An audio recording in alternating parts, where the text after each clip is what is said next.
Tony Rome versus Sonny Crockett. Frank Sinatra and Don Johnson each played fictional cops in the Miami underworld. Sinatra portrayed the title role in the 1967 Gordon Douglas film Tony Rome and his 1968 sequel, Lady in Cement. Sinatra's Rome in the films was conceived as the protagonist of the same name in the Marvin H. Albert novels Miami Mayhem and The Lady in Cement. In 1984, Johnson starred opposite Philip Michael Thomas in Miami Vice, playing Sonny Crockett. The series was conceptualized as MCV cops in the gritty southern Florida of the early 1980s, created and produced for NBC executive Brandon Tartikoff by Anthony Yerkovich and Michael Mann. The show became a hit in its second season, winning the show back-to-back People's Choice Awards and Johnson an acting award at the Golden Globes. Both characters investigate criminals. Rome is a former cop turned private investigator, fired from the same Miami police force for which his father died in service.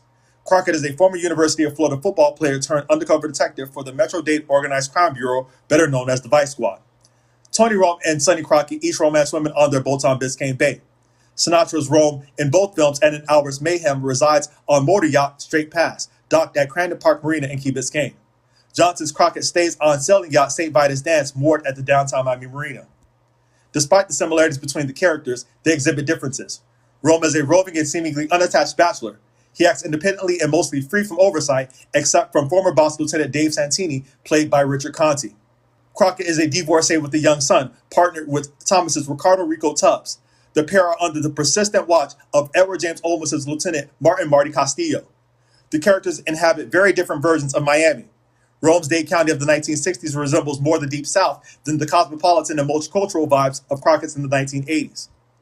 Sinatra and Johnson played roles in the Miami crime genre that were emulated on both the big and small screens. Shows like CSI Miami, Dexter, and Burn Notice feature casts of crime fighters against shady scammers, as do movies Bad Boys and Man's Vice adaptation. There is no doubt of the iconic influences of Frank Sinatra and Don Johnson and the Miami players they brought to life. Read more at the JF Blog.